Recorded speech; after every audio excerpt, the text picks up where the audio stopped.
Racer yang tadi. Penggunaan istilah-istilah makanan kayak pizza, pasta, cheese itu kayak masuk akal sesuai konteks di mana Podesta emang lagi ngebahas kegiatan kampanye terkait restoran pizza atau emang lagi pesan makanan. Hal ini berbeda sama apa yang disebutin dalam absent files yang emang sering nggak sesuai konteks dan emang faktanya dipakai sebagai kode rahasia dari tindak kriminalnya. Investigasi langsung kepolisian ke restoran Comet Pingpong Pizzeria itu juga gak nemuin apapun terkait tuduhan yang dimaksud. Gak ada ruang rahasia, gak ada kegiatan mencurigakan, cuma restoran lokal biasa aja.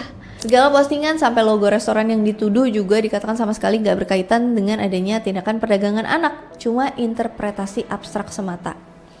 Dari kasus ini, beberapa peneliti dan ahli linguistik justru berusaha ngejelasin kenapa hal seperti ini bisa kesebar cepet sampai nimbulin kekerasan.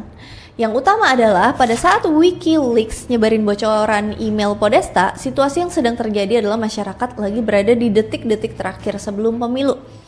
Situasi politik di masa ini emang lagi panas-panasnya, masyarakat udah kebagi ke kubu masing-masing yang mereka dukung. Orang Partai Demokrat yang ternyata punya jaringan rahasia perdagangan anak justru cepat diyakini sama masyarakat luas. Mereka yang mungkin nggak tahu kenapa teori ini bisa muncul, percaya gitu aja ke orang-orang yang mungkin dianggap udah lebih tahu, kayak orang-orang yang sering bahas di forum atau bahkan influencer-influencer yang juga membahas konspirasi ini pada waktu itu.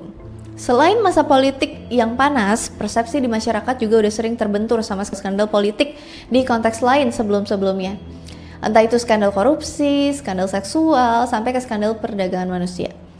Ditambah lagi adanya rasa nggak percaya sama apa yang diberitakan media lokal terkait politik. Bisa jadi deh akhirnya teori konspirasi ini tuh cepet nyebar. Selain itu, tindakan WikiLeaks yang ngerilis bocoran email ini di masa-masa deket pemilu makin menambah keyakinan orang kalau email-email itu emang berisi rahasia gelap di balik elit politik dari Partai Demokrat. Ini karena persepsi orang-orang yang nganggap kalau WikiLeaks biasanya merilis dokumen-dokumen penting yang sifatnya sensitif atau rahasia dari suatu pemerintahan atau tokoh elit politik. Dan hasilnya kayak yang udah kita tahu, selain ancaman hinaan ke restoran di si pizzeria, secara politik Partai Demokrat yang mengusung Hillary Clinton di periode ini kalah dari Partai Republikan yang mengusung Donald Trump.